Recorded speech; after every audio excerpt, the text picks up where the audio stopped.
Hey, it's Tia Carrere, and you're listening to Kino Kingdom with Britt and Lazlo and Rupert. Party on, guys.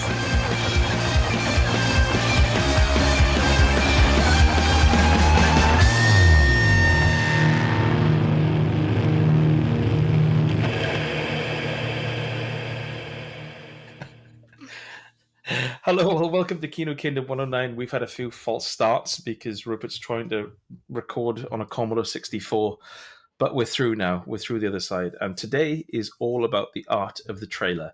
And Lazlo's going to take point on this one. So, Lazlo, tell us about every trailer ever made. Where do I begin? The trailer for Nosferatu was... I was going to do a bit of research into like the really, really early trailers, but I couldn't be bothered. So that's how dedicated I've been to this task. All right. I see. But I know that they, like, when they began, I'm going to basically chart the history of trailers here. So when they began, they were basically just scenes from the film in almost in entirety, and they didn't give a hoot about spoilers. It was a very simple time. And it was basically informational, I guess, to just let you know who was in something and give you a taste of it. And then as they moved on from that, then we got to things like Alien or The Shining, where they came up with teasers that weren't necessarily footage from the film. They might be specially shot sequences, but they were there purely to tease you into being interested in it, highlighting the mystery of the thing rather than spelling it out. And you, Rupert, you've seen the original Shining trailer, I assume? I have seen the original trailer for The Shining, and it's well, I suppose this is a non-visual podcast. It's a shot of the elevator doors with some really creepy Wendy Carlos music, and just the credits rolling up the screen, basically. And eventually, the blood will pour out of them at the doors, but it's effective because it's like it is just a shot from the movie, but one of the weirder, creepier shots, and that's all it needs really. So yeah, and you mentioned Alien as well. That was there's some really good teaser horror trailers. That one's a good one because it's a lot of fast cutting. Don't think it shows the alien at all. Good. No, and it's literally people sort of thrashing around and flashing lights and creepy corridors. But the egg in it as well is obviously a separate shoot because it's not the egg from the film at all. It looks like a chicken egg with, with some bobbles on it.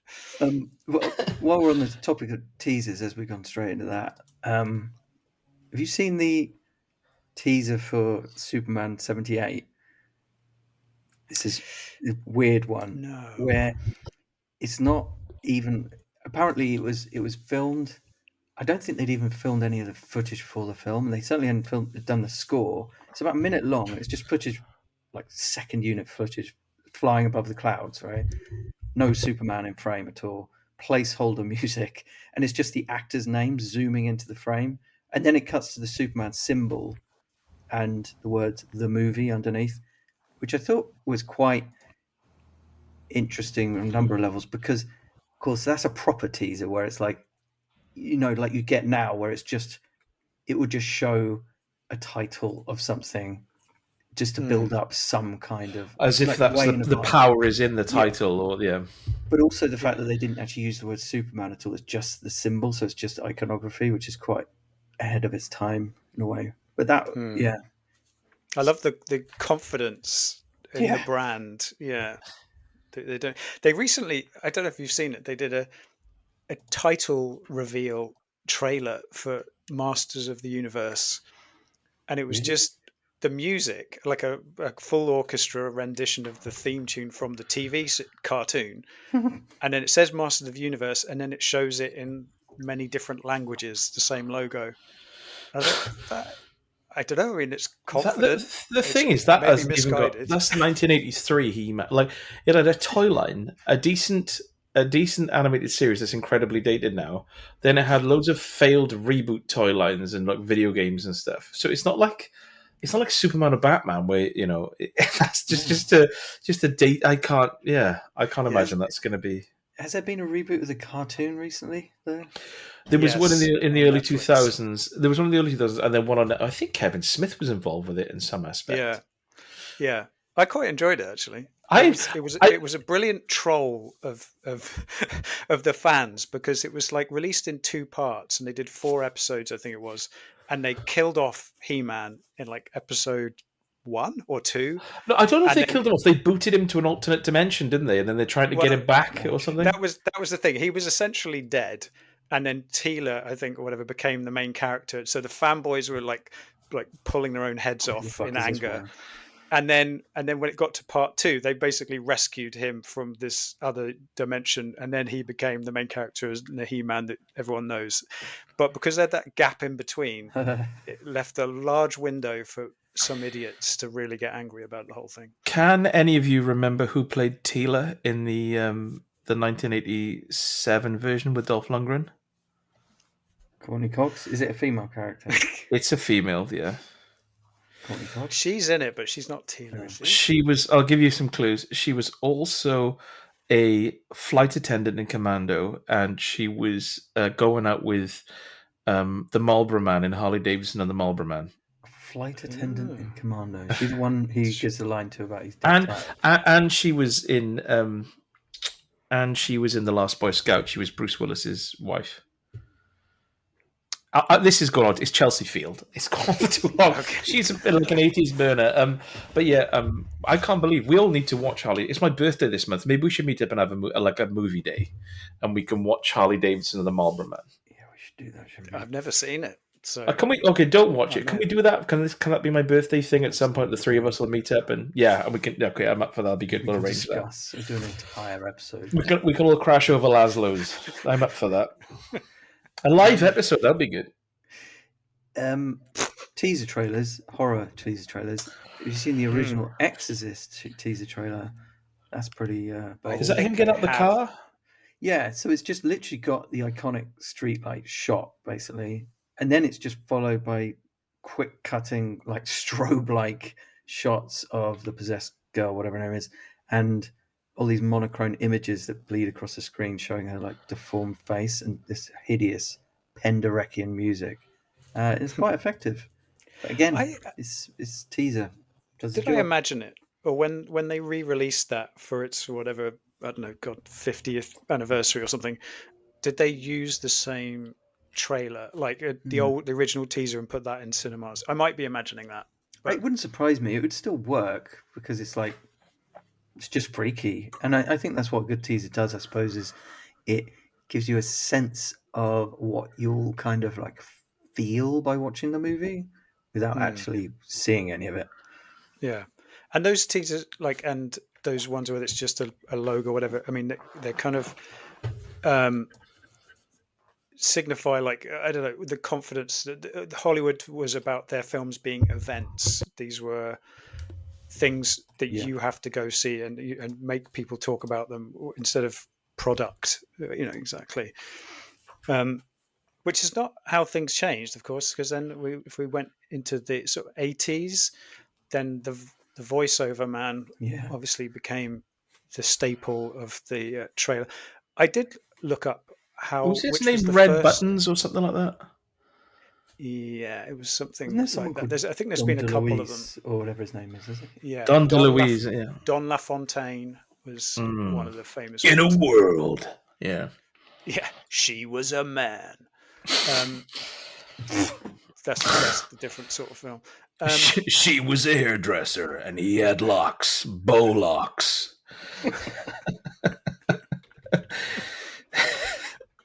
But yes, the original voiceover in a trailer started in the 40s. Apparently, there was a Hitchcock film and he used to even do voiceovers on his own trailers, because he was so famous, as he was the big sell for his films. So he would go, "Hello, I'm Alfred Hitchcock, and you're about to watch this film about birds," or whatever. Yeah, Psycho had that in it. He did a little mini tour of the motel intercut with the film footage from the film. Psycho's it's actually quite like you watch the original trailer. It seems quite modern, actually, the way it's cut, and the way it kind of holds things back. It's pretty impressive considering how kind of rudimentary a lot of trailers were back then. Yeah, even like the idea of fast cut editing was considerably more complicated than it is now. Don DeLuise definitely was not a voiceover man, by the way. He was just a comedian and actor. He was in Spaceballs. Wow. And Haunted Honeymoon. He was the cross-dressing woman owner of the house. I think he was just playing a woman. Actually, I don't think he was meant to be trans or anything. This is a detour. It really is. Back to trailers. Then the 80s and 90s were defined by having Mr. Voiceover Man, and is now obviously lampooned in the honest trailers on YouTube, where they use. I think they even bought. They used to have one of the sort of fairly well-known, more not dead voiceover trailer guys in to do the trailers on there, but after a while that became a cliche and something to be laughed at. So they then switched those out for on-screen text, where it would then fade to black and you would say it was a time of warriors or whatever, and fade back into the action. Do you think there's a possibility that the voiceover will make a comeback, unironically? I'm surprised no cool filmmaker has tried it. I mean, I think Tarantino has done it, but it was ironically done, like for Grindhouse and things like that. I think it's too far gone to not be something. I mean, it'd have to sit out for a good generation or two before people forget that it was a bit of a joke. But then even on-screen text became a trope. Like you still see it now, but it's synonymous with lower budget films, because it's a good way to make your story sound epic if you put some text on screen to make things sound bigger, or cutting in review comments where it'll say completely exhilarating, and it's on so quickly you haven't got time to read what review that might have come Twitter from. comment. Yeah. But so, and also I think the on-screen text thing is kind of synonymous with historical films of wannabe historical epics. So that kind of fad is died off, certainly in Hollywood films, where they now are all kind of put together by trailer studios. So this is where Hollywood ship out the footage to an entire production company that make nothing but trailers. Really? That's an industry in and of itself, is it? Oh, yes. Is this what happened with Suicide Squad then? This is where I'm heading. Yeah. I thought so. So these are like, they pump out dozens and dozens of different versions of trailers, and then the studios and the directors pick which ones they like the best. They'll probably say, we want you to swap that shot out or whatever. But this is why they've all kind of taken a form. There's sort of tropes in trailers now that is because they're made on an assembly line effectively. And this peaked, as you mentioned, with Suicide Squad, where a trailer studio put out the trailer for that, and it was a smash. And the studio panicked because the trailer was considerably snappier and funnier than the film itself. So they got the trailer editors in to have a pass at the film. And so they then chopped the film up and added loads of flash cuts and sort of flashbacks within flashbacks and chopped the whole kind of story order up, which is why you ended up with a Frankenstein's monster of a film where every character is introduced twice, and then it has these long, boring sections where the trailer guys didn't really have anything to hack at. Wow. Yes, that was... sorry, go on. Oh no, I was just going to say just a tiny thing is I watched a film I'm going to talk about later on called Monster House, and with my son who's 4, and he didn't understand when in a film there's a bit where someone is talking about themselves in the past, and of course it goes all foggy, and it's him younger with like a woman, and my son was like, "Who's that?" What was that woman? And it was quite fun to realize he doesn't understand the things you take for granted as a narrative. Yes. You know, it was like, what was happening now with these? So it was quite. Sorry, I just wanted to say that because I thought it at the time. Yeah, my son, when he sees that, he's grasped it now, but he says what he will ask, is he telling a story? And what that means is he like, is this a flashback to Yeah, you should just say, son, whenever a man on the screen is talking to someone and they look away and then their eyes roll back in their head and they go, they're telling a story. They're telling a story, yeah. So, going back to Suicide Squad, overselling the product. I've noticed this happens a lot with superhero movies. I guess because they probably go through similar process of these outsourcing the trailers, I guess, because other examples would be Fantastic Four, the Aquaman trailer one, Man of Steel, another great trailer, but it does go beyond superhero films as well, because I was thinking of good trailers with bad movies. I think Prometheus, I seem to remember that being a good one. Godzilla 2014, amazing trailer, bad movie. I guess because the trailer for Godzilla doesn't actually have any of the bad dialogue in it, maybe. Star Wars Episode 7, great trailer. I mean, it wasn't a bad movie, I suppose, but great trailer. Yeah. What was there was a Saturday Night Live sketch or something like that where they took the piss out of this and said, based on the smash hit trailer for Iron Man, they've now released a full-length version of the trailer as a feature-length film, and sort of flipping it around. Brilliant.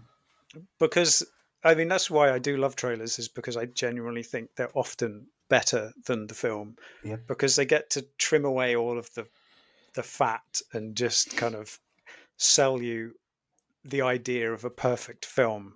They kind of compact the feeling that the film would like to give you, but never actually achieves. I remember the trailer for Detox, Sylvester Stallone's film, I think 2001, I think it is. And I don't know if you remember this, the trailer just completely spoils who the killer is. Do you remember this? We'll get to. I have a list of film trailers. Oh, nice. Okay, I'll save that for later then. Yeah. I don't watch many trailers, so I just remember that one. Yeah, I wonder if it's particularly common, this overselling thing in superhero movies, because you can edit like flashy visuals together and like heroic moments, and they'll make you feel something very briefly, I guess, in a way that you couldn't really do with just like a slow burning drama. Can't have like a trailer that makes you feel contemplative or sad or anything really in that period of time. But if you blast together loads of like heroic shots, you can give people a kind of jolt of adrenaline, I suppose. Yeah, and they can choose. I can't remember if we talked about this before. I think we did when you reviewed the Equalizer. Was it 2 or 3? 3. They released a trailer which was entirely fashioned around his character, his character's mentor at the CIA, who was a white older lady whose actress, I've forgotten her name, but she gets bumped off as a key part of the plot that sends him on this mission. And the trailer was focused entirely around that. And then for whatever reason, I guess they got panicked because it wasn't playing so well. And then the later trailer, I don't think she was even in the trailer. And it was all based around his relationship with this kid in the project where he lives. And it made it much more about a black person's story and his community, and this kid getting attacked by bullies, and that's what led him back into action instead of a white female CIA handler. It was a complete flip around of what the plot was. They picked one subplot over the main plot, and skewed the whole film in a different direction to a different audience. That was 1 or 2. That wasn't 3. Sorry. Yeah, the 3 was the one I covered Right. a couple of months ago. Yeah, sorry. Yeah. So in your history of trailers, is there a section devoted to the FARP trailer? Yes. Oh, good. Okay. So after the on-screen text thing started to wear out, I think it was Inception is largely deemed responsible for introducing the bois sound. Oh, the foghorn, the fucking foghorn. Go Yeah, back yeah. and watch the Inception trailer. It's hilarious because every single cut is met with Is that where it's like oh my god, it's near.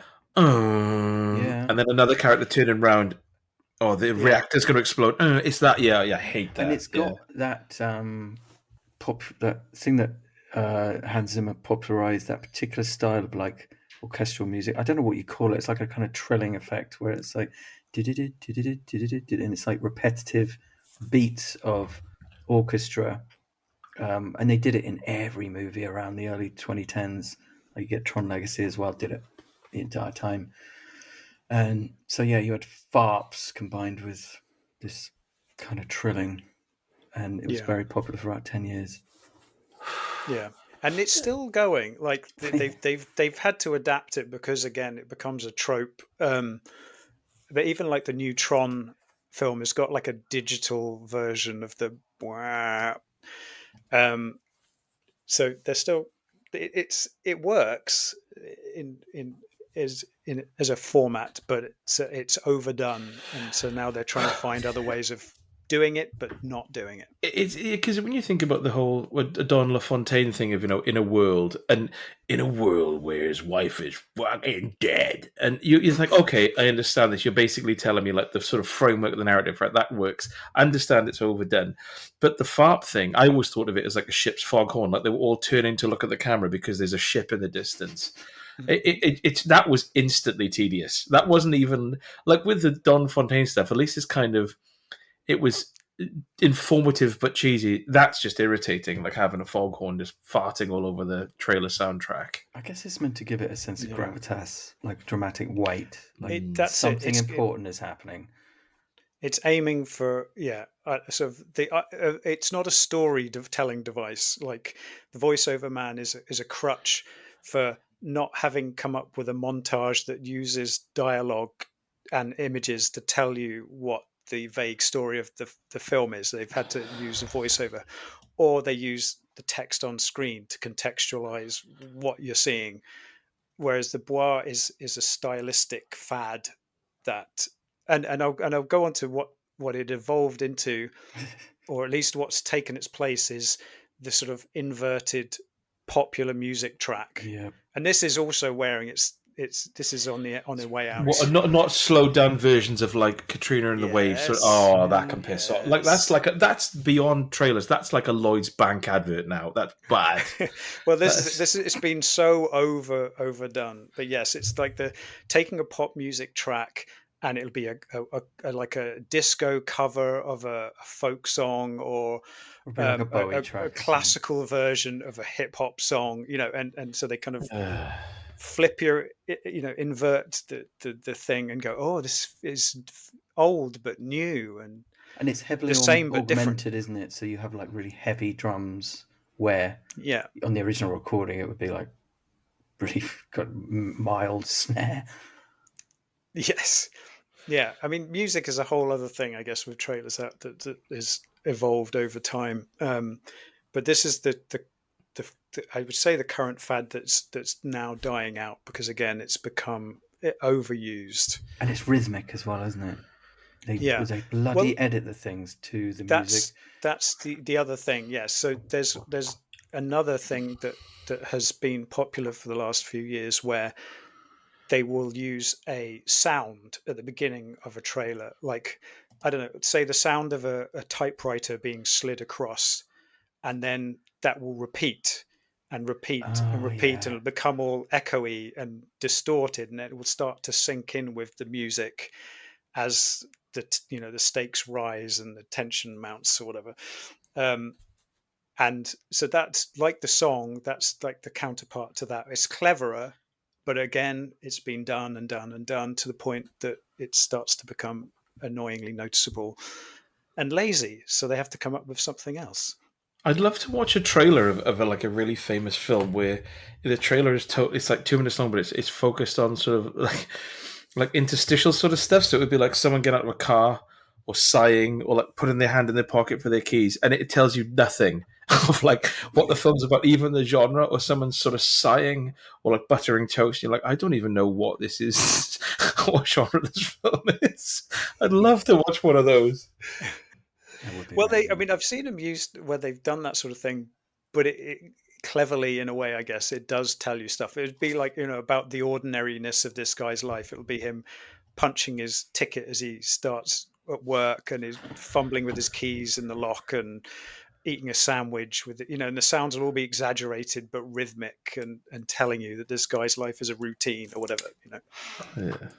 And then Don LaFontaine over the top going, no one gave a shit about Jeff. And you're like, I did think that, actually. I was thinking that. Yeah. In case you were unsure, this man has a boring life. Just to absolutely clarify. Yeah. There's a really good trailer for Heat, Michael Mann's Heat, 95. And it's really well edited and stuff, and it's cool. And it doesn't give too much away, but it gives you an idea of like style of the movie and stuff, and it's really cool. But it comes bowling in with this voiceover halfway through, and it's really weird because it's not about the characters in the movie, it's about the actors. So of course they're really focusing on Pacino and De Niro, and it says Pacino has lit up our screens with Godfather, etc. Son of a woman. Yeah, it does mention that. And then it says De Niro, and then it goes through his films, and it's like so focused on the actors themselves, and not like that is unthinkable nowadays. You'd never get a trailer which goes on about the resumes of breaks the fourth wall sort of thing. Yeah. And I was watching it and thinking, this trailer would be so good if he just shut up, if he just did not do. Oh, by the way, and it's one of those, because it's from the 90s, of course. I don't know whether we mentioned this, but in 90s trailers, each like cut would be met with like a kind of booming sound, like boom, boom, like sort of thing, like, and sometimes it would like flash on the screen, sort of thing, to make it even more impactful. So you don't need to do that, do you? I just realised that I think I might prefer Ronin to Heat. I'm gonna have to watch them both back to back, and I think I might. It's okay to be wrong sometimes. It's got good car chases. Oh, a little think about that. Natasha McElhenney's Irish accent, I might have to reassess. Never mind. I was just going to talk about going even deeper into the details of trailers. Having had to try to put trailers together before, I've noticed some things. And this is something you probably noticed too, or maybe it's subconsciously, but they went through a phase which they've now come back out of again, of using rapid fade to blacks in trailers. So one shot wouldn't necessarily cut into another. They'd fade to black and then fade back in, and fade to black and fade back in, and sometimes in rapid succession. And I was like, having looked at them, I've gone, why the fuck are they doing this? I don't understand why there are so many fade to blacks. What is that? When there's like an ensemble cast or something? No, they'll use it for anything. And the reason for it is, this is what I came to the conclusion, is that often they will, when they're sort of montaging scenes, some scenes, like shots, will be from the same scene. So they'll cut between De Niro and Pacino looking at each other in the cafe in Heat without a fade to black, because it's in the same scene and it's contained. But then when they're going to another scene in the film where they're somewhere else, but you don't want it to look like Pacino is staring out the window at this car chase or whatever, they'll fade to black, very quick fade to black. And what it subconsciously tells you is there's a time passing between what you just saw and the next shot, even though it's rapid fire version of it. So you probably don't even notice it while you're watching it, but on some level you are reading the grammar of the... Yeah, and it goes right back to the earliest style of editing where you fade to black to say that's the end of that day, and you fade back into the new morning sort of thing. It's like a hyper sped up version of that. So when you're watching trailers, look out for that. But it is also, again, I think it's become so overly familiar. It's almost synonymous with films of going back 10 years or so now. The trailers now, they go for hard cuts a lot more, and they don't give a hoot whether it's jarring, sometimes good, especially if it's a horror film. They want you to keep on your toes and not knowing what's happening and what's coming next. Were there ever directors that edited their own trailers, like had that kind of autorism where it's like, no, I'm going to be involved in every aspect of this? Kubrick did. Yeah. Oh, here he fucking goes. It didn't take long, did it? I suspect Hitchcock did as well. Yeah. In the earlier days, like even the Alien trailer, I have no doubt Ridley Scott had a hand in that. I mean, it looks like an Apple advert, for goodness sake. Do you know what he says? What Ridley Scott says on the sets of his films when he needs to go for a pee? He says, "Cut, Ridley's off for a piddly." And everyone laughs because they give him the money. Saying that for 60 years. Is there so Lazlo, going back, you've obviously, how many trailers would you say you've edited together? That anyone's seen. Oh no, I mean, so how many trailers have you made? I've done lots of things like which would be called sizzle reels and internal video reels that are put together. I do them in a trailer style because I'm a fan of trailers, but they're not for the public eyes. Yeah, because obviously we did a music video, I think back in 2015 or something. You very kindly did for one of our songs, and I just wondered, because I was thinking at the time, I've never thought about trailers, but you obviously when we were doing the music video, all this footage, and I thought, oh, this must be really hard to edit, and that's just with like say 15-20 minutes of footage. Where do you begin with it if you've got like a 2-hour film? How would you think, right then, let's get this 30-second trailer going? And you're like, what's the first step? I think the first thing that you think about is what story do I want to tell in the trailer? And it's not necessarily the story of the film, which is why you get those trailers sometimes that feels like such a deviation from the film, because they've gone, I like what you've got here, but I think I can do something more interesting with it, I guess. And so you're not necessarily slavish to staying true to the film. Like, I mean, you've got to stay true to its tone and to a degree, but you can make boring scenes seem a lot more exciting by cutting out 90% of the stuff. And you don't have to deal with the consequences because it's just, you're just there. You've got one job really to make you want to watch the film. So yeah, you start with what story you want to tell, and then it boils down to also what were the best bits in the film, what were the strongest moments, lines, and how can I string them together. Okay, that's cool. Because you don't want just a string of random bits that don't cohere. You've got to kind of pick a narrative. So we're talking about the trailers through the ages. At the start it would just be introducing like the cast. Then there was points when it would just be basically saying who's in the film because that's the selling point. And then you had was it Don Fontaine or Don LaFontaine? Don LaFontaine. Don LaFontaine with the voiceovers, and then you had the ship's foghorn stuff. Well, I seem to remember a period when, and again, this is as always, I'm the layman on the podcast, but I remember there was a period when trailers would be minutes long, and I just think I don't need to watch the film now. Yes. So in the evolution thing, so I've beyond Suicide Squad and Trailer Studios, there was a period of time where they would show like 10-minute previews, spoiler-filled trailers, like they did with, what was the Terminator film, where Salvation. They got so scared that they showed that John Connor in the film was actually a robot. That was on the spoiler list. And Cloud Atlas had a 10-minute extended trailer. To be 10 minutes? Because it was well, I think that's kind of because it was an independent movie and they thought we're going to lose a bunch of money on this, which they did. Oh, so wait there, Rupert, you've actually got a list of spoiler trailers. I collected a few. Oh, fantastic. Okay, nice.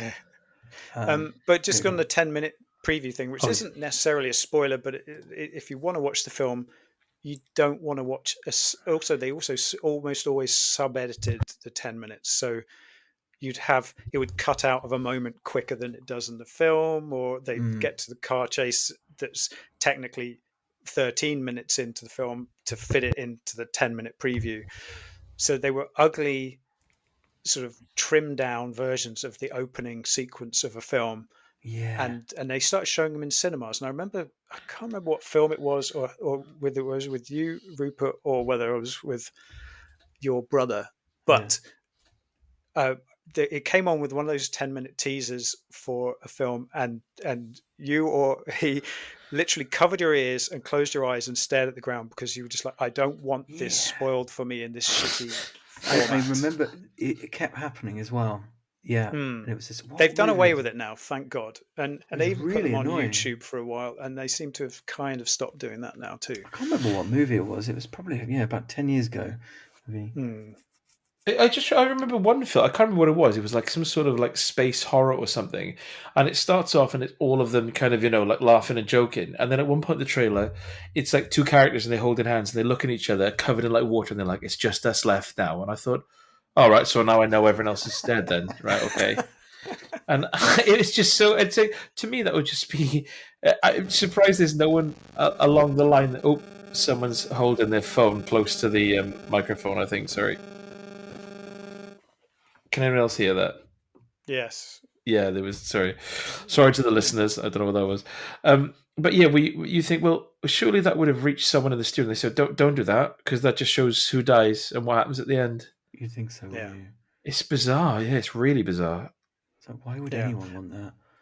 And I guess also, like when you're farming out your material to a third party company, they'll have some notes on what they are and aren't allowed to show, but oftentimes they're going to be left to come up with the best version they can.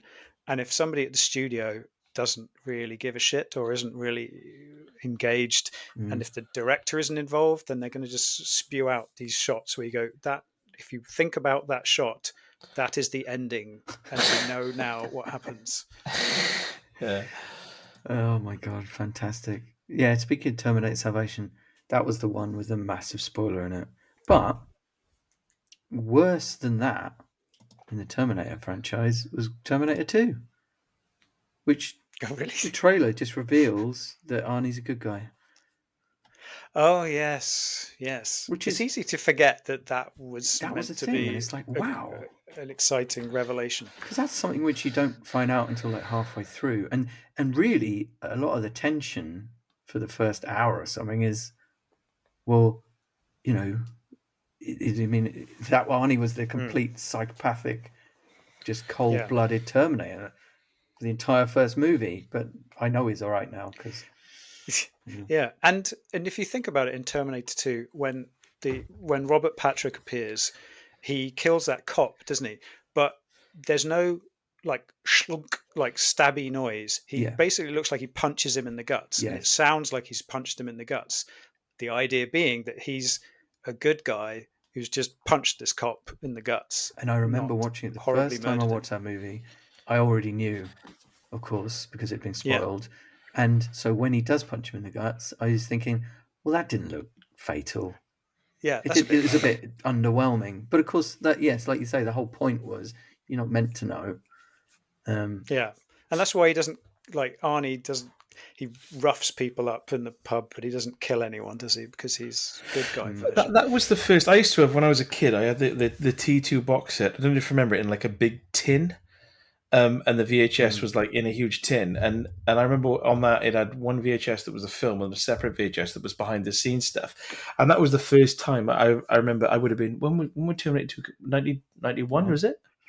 So I would have been like sort of 7 or 8, and I remember watching it and thinking it was really cool to see behind the scenes, because I remember at the end when they're in the steelworks, it shows James Cameron and he's like puts his hand in, he's like stirring the lava.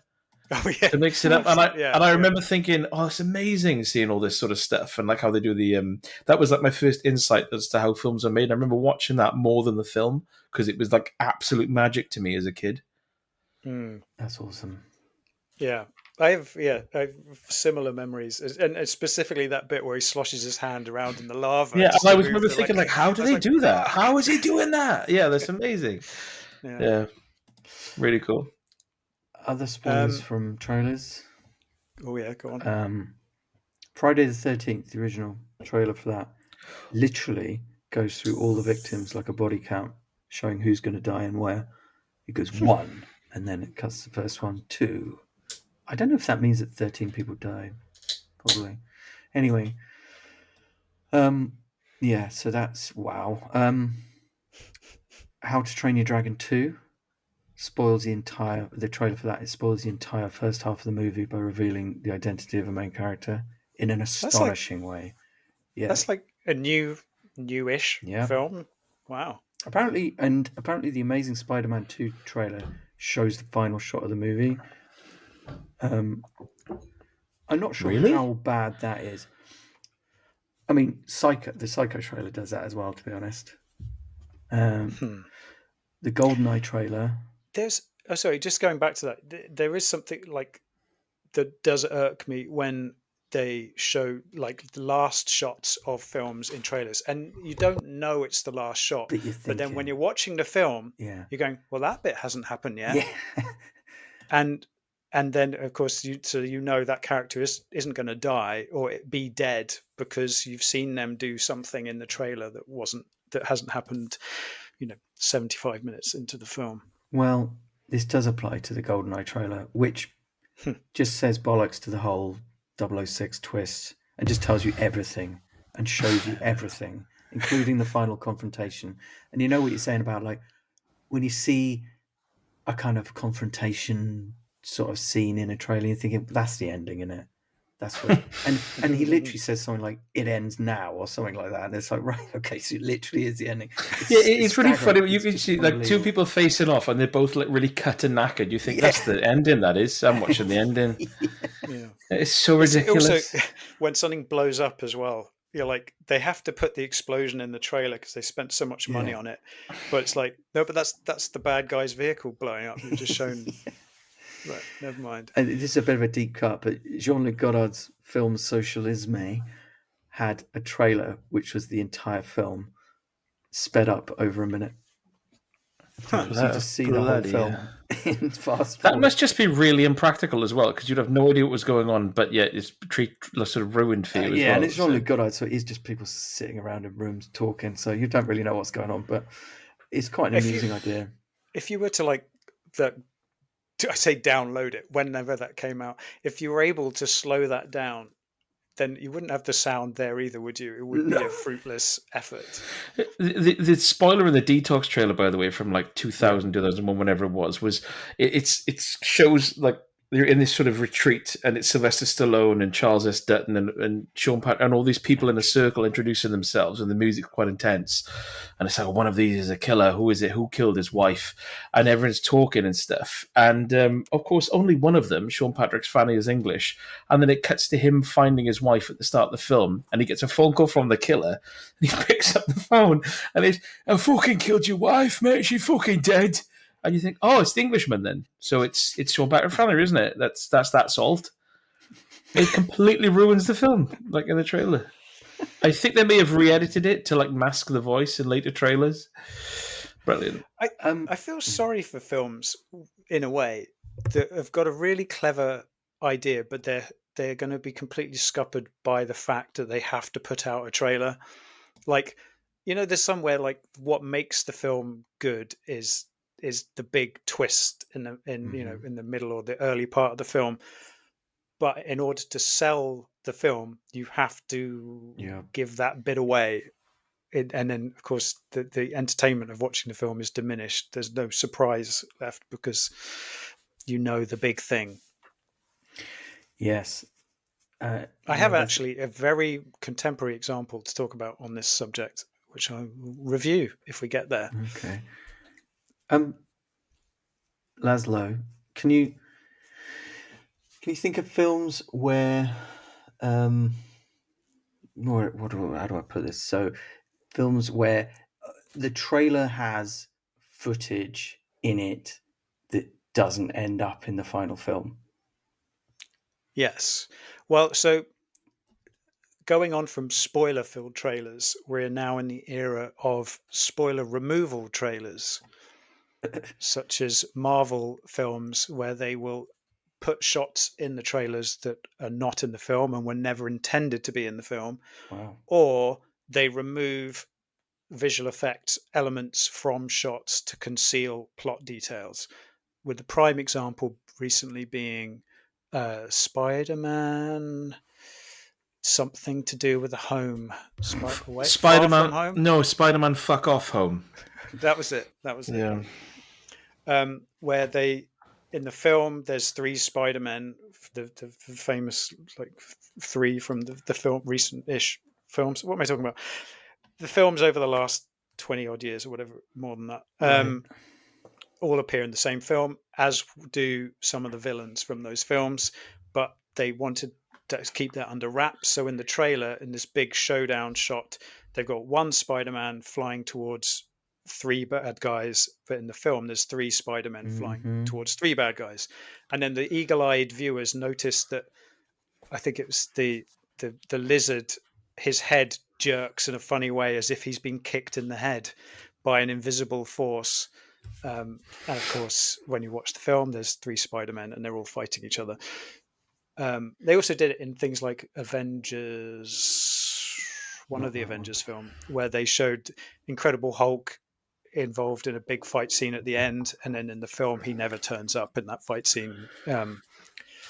So they're kind of, I think that one's actually misleading rather than protecting a spoiler. But anyway, they kind of, this has also become a thing. If you've got the money to fake out the audience, then they like to do that in trailers and keep you off the scent. See, I just gotta say really, really quickly that my whole relationship with trailers is that I'll watch it and then I never like analyze them. I just think, do I want to watch that or not? Or I might. The thought of like breaking down a trailer sort of frame by frame, it just seems like people with a lot of time on their hands. Well, the people who are making the trailers, that's the level of detail they've got to go into. Yeah, that's a fair point. Yeah. But also, I mean, yes, from a fan perspective, there's definitely an excessive scrutiny goes into some of these things, which is why they then are very, very carefully cultivate what information they give away in the trailers, because they know the fans will freeze frame everything. See, with the Marvel things, especially when they would say, "Oh my god, in the next film, so like this specific character's in it." Even if I like the character, wouldn't excite me because you think, yeah, but it's such a rich cast now. It'll probably be in it for like 5 seconds, or even you'll just see an emblem on the wall and someone will smirk at it, and that'll be enough for the fan base, and it's not enough for me. Yeah, I think it's fair to say. I mean, the bubble has kind of burst. Oh yeah, this stuff. They still have those crazy conventions where they have an audience of screaming, crying, insane people over every little thing that they see. But I mean, I think the hype train has definitely died down on Marvel now. They've thrown so much shit at the fan that it's hard to get excited about a new nugget. It's not really an event anymore, is it?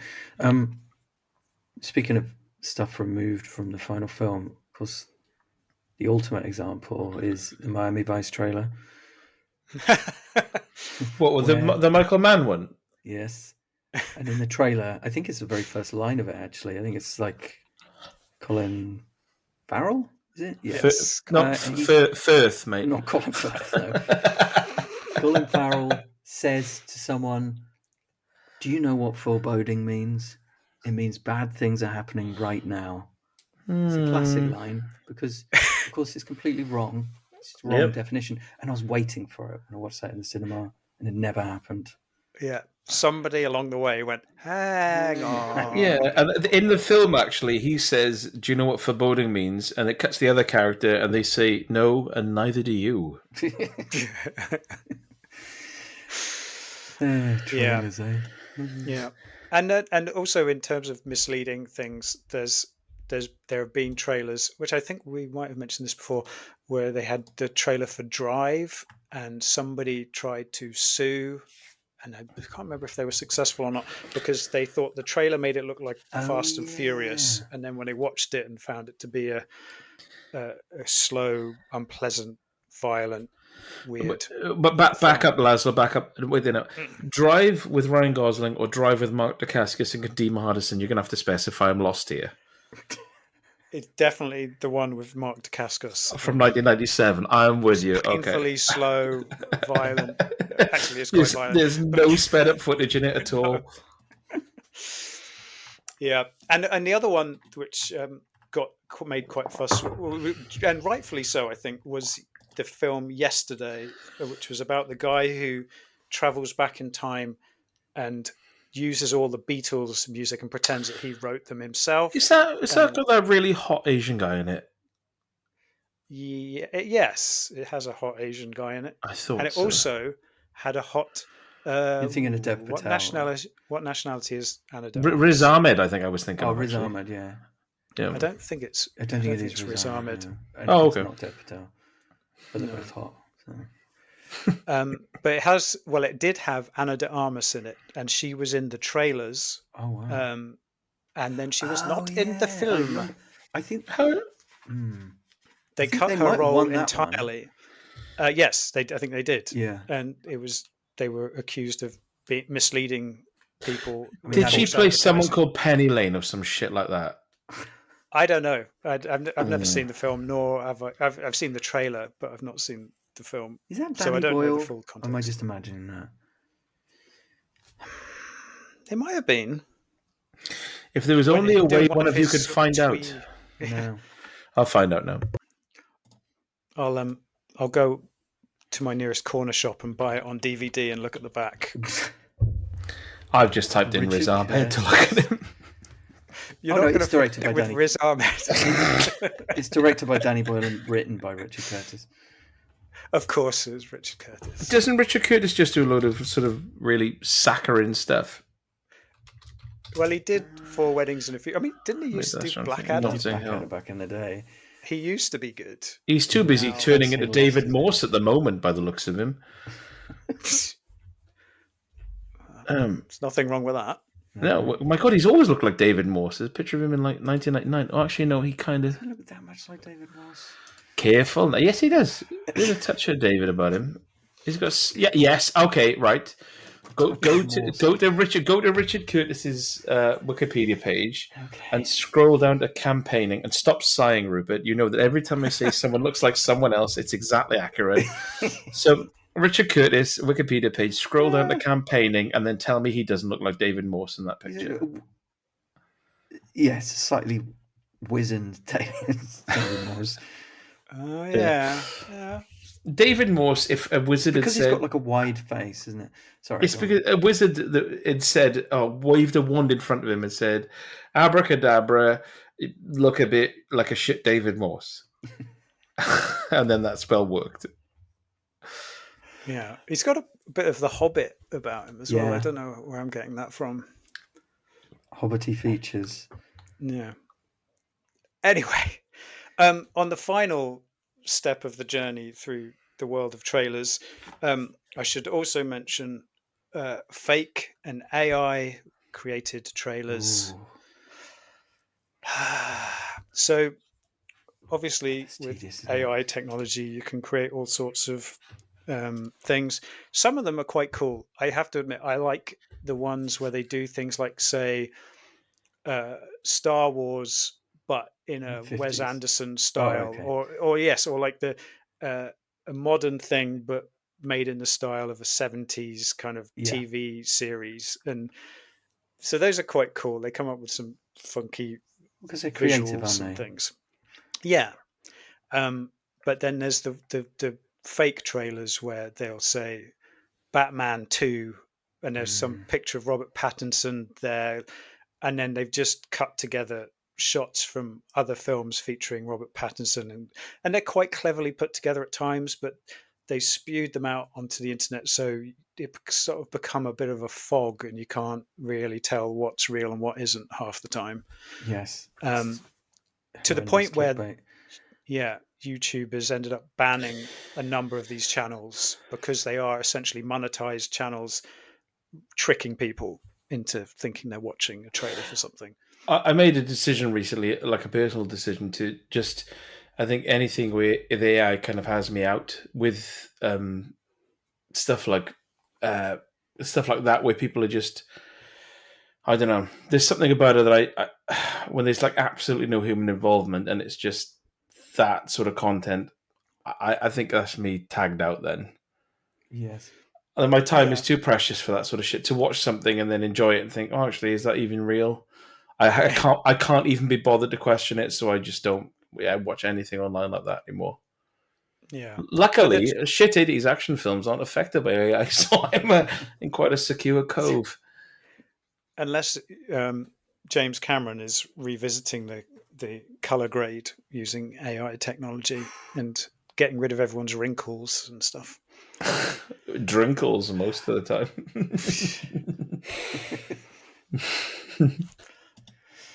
Yeah, so I think we're kind of at the end of the road where we're just ending with trailers are now shit made with AI, and good luck working out which ones are real and which ones aren't.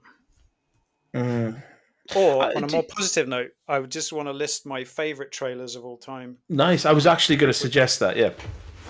So, number one, I'm just going to start at the top, which is foolish, but was the trailer for Wakanda Forever. I don't know if you guys saw this or the film. I didn't see it was the official teaser, they called it. So it was the first trailer that they put out for it. And they plugged into the fact that, oh my God, his name's just fallen out of my head. The actor who played Black Panther had died in between making of the first one and the second one. And so people were waiting to see what they did with this. And it became a little bit of a moment, I think, where it came out. And the trailer dealt with his death so sort of tastefully and emotionally, and then managed somehow to kind of cue up what they were going to do with the film and end on like an exciting a tease for the film ahead, coming from a very sort of sad and dark place. They used music brilliantly. It's a work of art as far as trailers go, and I've watched it a number of times since it came out, and it still gets me. It's a little gem out there amongst a lot of shitty superhero trailers, that's for sure. There aren't many trailers, I think, that can grab you emotionally and G you up with excitement at this, in one sort of 2-minute chunk. So, who was the character that played the Black Panther? Who was the actor? Yeah. Oh my God. Normally, I would know this straight away, and it's just fallen out of my head. Chadwick Boseman. Yes. And that was, I remember watching him, because obviously I'm not a Marvel fan, but I remember that, and he was in, was it 21 Bridges? Yeah. Yeah. Was it 21 Bridges? Was it 21 Bridges? Yeah, 21 Bridges, and I really enjoyed that. And he I don't know if it was because he was ill or he'd lost a lot of weight, and that was really sad when he died. Yeah, it was like, even though I'd only ever seen him in one film, it seemed quite universal that it was like mesmerically sad in a way. There was something about it that was like incredibly unfair. Part of it was that no one knew. Like, he kept it really quite under wraps, sort of thing. And there's you see some footage now of him talking like a year or whatever before he died, and sort of dropping hints, but not actually make a big deal of it. But anyway, he was apparently just a really, really nice man. But the thing is also, he had real star quality, didn't he? You'd know he would have been a massive star. Yeah. Wakanda Forever was like a $1 billion movie. It was his first leading role and it's certainly of any like grand standing anyway. He was set for big things. So to die in his mid-30s or something. Yeah, very sad. I think you're 43. Oh, was he? Okay, older than I thought, but still. But yeah, there was something about it that it really hit me hard, even though I didn't really have any link to him at all. Even through movies, it just seemed incredibly sad. Well, watch Wakanda Forever official teaser on YouTube, and you can make yourself cry all over again. I might do that when there's no girls around. But yeah, I can imagine that would be like I cry at everything these days. But yeah, it's full on. I'm not even a father, but there's often times when I see in films where there's any sort of sentimental shit between like fathers and sons, it gets me. It's weird. Yeah. Yeah. It's still a no-go area for me. If there's a kid dying of cancer in a film, I'm never going to watch those films. It's never going to happen. It was definitely like a floodgate that opened that I can't shut. So, yeah, is that why you found The Mask with Eric Stoltz so upsetting as well? Because I just talking about this just before we started recording, before the 40 minutes of technical difficulties. That I just remember when I was I've got a thing about like I'm getting better at it now in my 40s, but I can't eat food while I'm watching a horror film, even if it's whatever. There's something about the two that doesn't go with me. And I remember that when I was working in a video shop, and my lunch would always be a 3-in-1 special from the Chinese, like very carb heavy, basically. And there was a horror section, and I had to like actively not look up at it while I was eating because it was like Night of the Living Dead 3, all these horrible covers. It's like I don't want to look at that when I'm eating. And bizarrely, one day I looked up and someone had put in The Mask with Cher and Eric Stoltz, and I thought, why is that there? And I remember the cover. It's like I think it's her with her arms like over his chest, standing behind him, looking at like a sort of golden sunset. I've never watched the film, but I assume it's like what was it? Was it Forever Young or The Man with a Shitty Face with Mel Gibson? What was it called? Isn't there a film called with that sort of title? There was one called Forever Young. Yeah, I'm sure that was like a time travel-y thing, or like he was frozen in time. I don't think he had a shitty face. He might have got old at the end. No one's accused Mel Gibson of having a shitty face. Not when he was younger, anyway. He's got a shitty personality, man. The Man with a Shitty Personality, starring Mel Gibson. You talk about The Man Without a Face. That's Man Without a Face. Is that a film with Mel Gibson in it? That is a film with Mel Gibson in it. There we go. Oh, okay. So not The Man with a Shitty Face. I can't even remember what the relevance of that film was. What was the... I don't know, but just imagine. I think it's I remember the trailer being like a psychiatrist frowning, looking ahead at someone we can't see, and then he says, "Oh, your face is shit, mate," and then it just says Mel Gibson. Yeah, Mel Gibson is a man with a shitty face, and that's it. That's all you need to know. A man with a face like shit. In case you were unsure from the title. Yeah, just to absolutely hammer that home. Yeah. Oh dear. So that was number 1 on your list. Oh fuck. Okay. Well, we've mentioned the second one already. So Man of Steel. I would agree technically, with that. Man of Steel trailer 3 was the one that introduced the sort of Hans Zimmer score. And again, it's one of those ones. It goes a bit too CG smashy at the end, but it's got emotional beats that sit with the music that like, and again, it's a father-son moment. I've just remembered. Yeah.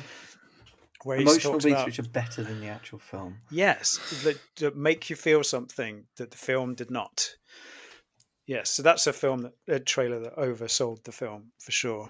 Big time. And I've watched it a few times. It's like 3 minutes long, but they must have stuck it on and go, okay, it's 3 minutes, but fuck it, it's good. Put it out there. Who was the Superman in Man of Steel? Henry Cavill. Oh, good. I've never seen a Superman film. I think I may have seen the original, like one in '78 with my nan Superman or something. 4. Especially not Superman 4. No, I've never seen anything. It wasn't very good.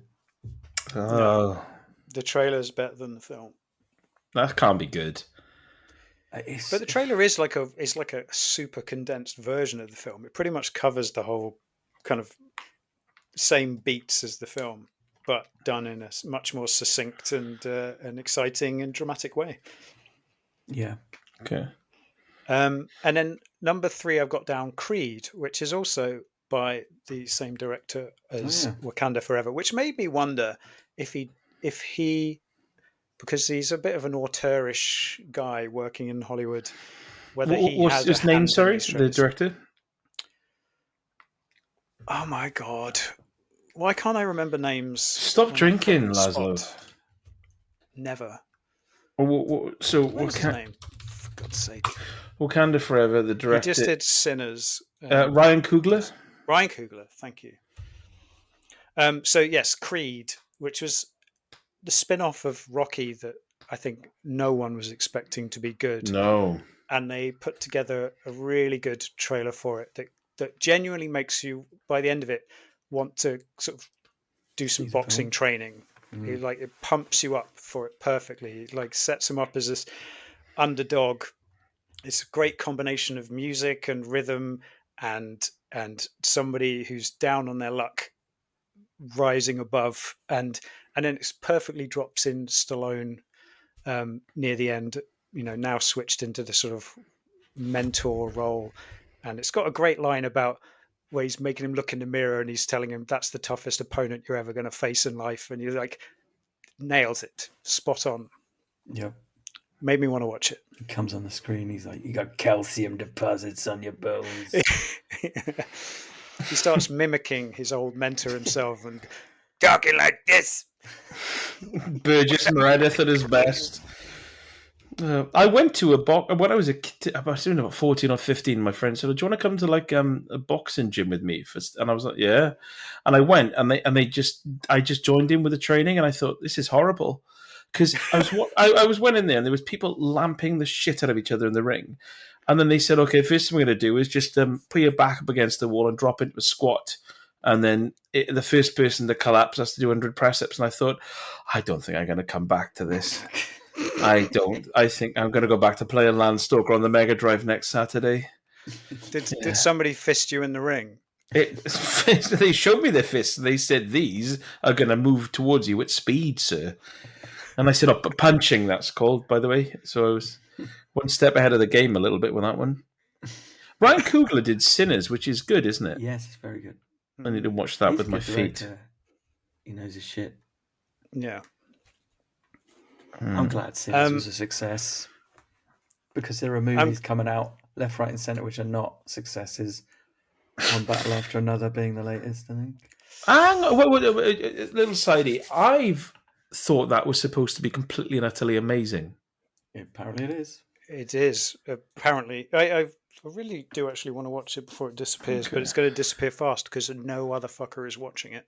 Oh, is it amazing, but no one's watching it? Mm-hmm. Yep. Oh, wow. Okay. So I thought you said that it was just a crock, but I don't think I've seen a bad Leonardo DiCaprio film. Is he another Tom Cruise, like a reliable hand? He does seem to be quite selective. I mean, he just works with top tier filmmakers, really, doesn't he? I'm trying to think. He must have made some duffers along the way. Because we have. I watched The Man with the Iron Mask. That wasn't very good. From what I remember. Was that the sequel to The Man with a Shitty Face? Like you put a mask on, and it was like, oh, it's not so shit now. I can smell it though. I can see it through the eye holes. I can see the shit through the eyes. He was in Critters 3, to be fair. That was his first movie, to be honest. Yeah, there's nothing really like embarrassingly bad on the list, I wouldn't say. I mean, there's films I don't particularly like, but yeah. Like you look since the pretty much the whole way through, actually. It's just been pretty high quality. Yeah, he gets to call the shots these days, doesn't he? I'd say so. Go on. And I'll just stop there. Top three. I was going to mention Mad Max Fury Road, but that's I don't have an awful lot to say about it other than it was a very cool trailer. Oh, by the way, sorry, one last thing. One battle after another. Accolades. The film's first trailer won a Golden Trailer Award for the score. Okay. So just to tie it back into trailers. I didn't make a list of my favourite trailers, but I'd say my favourite recent trailer is 28 Years Later. The first trailer for that. That was very effective. That was Yes. the one. It was kind of it was longish, but it was kind of teasery because it didn't really tell you. Didn't really have any dialogue or anything. It starts off with like quite an intense scene where like a family's being attacked in Britain somewhere, and then it cuts to black, and then it starts up with this horrendously harrowing poem by Rudyard Kipling called Boots, which is meant to be like spoken in the kind of cadence of a soldier marching, because it's based on like soldiers marching in the Boer War or something like that. It's that old, and it's really effective, and it just ramps up the intensity throughout the trailer, and you see these horrific images. And it's one of those trailers which doesn't tell you much, but shows you enough. But that got weirdly. I just want to say thank you to Lazlo for sort of cheering the whole trailer thing. That was really good. I enjoyed that little clap. Unfortunately, Lazlo's leaving the podcast now because he's a turd. So it's just back to being Rupert forever now. But that actually, you talking about 28 days later leads into 28 years later. Sorry, I was actually going to talk about that, but I don't know how long we can go on for because we had a lot of technical difficulties today. Are we up for going on till like 11:15? Are we going to get some films in, or are we going to move straight on to the Arkansas? I'm easy breezy, so I mean, we could do like one each, maybe. Should we do it? Well, me and Lazlo, we need to talk about Joker 2, really, don't we? Okay, I will hold off. Have either of you seen 28 Years Later? No. Can you watch it by the next episode and I'll join in then? Can I watch it anywhere? I'm going to look on Just Watch. Because I did check and I couldn't find it. Where did you watch it? I cannot remember. It was about 3 weeks ago. I'd have to have a little look. Okay. Let's have a I've got my film I'm going to talk about if we're going to do one off because it's a very... Yeah, I'm very... There's one I want to talk about. Has Lazlo died? He's put himself on mute. I did see his Amazon search list earlier on, and he bought a wooden stool and a noose and a bottle of gin. So I don't know if he's... Hello. Hello. Oh, you're back, you. The stool fell over, did it? Sorry, I had a technical issue. I yeah. need a piss, right.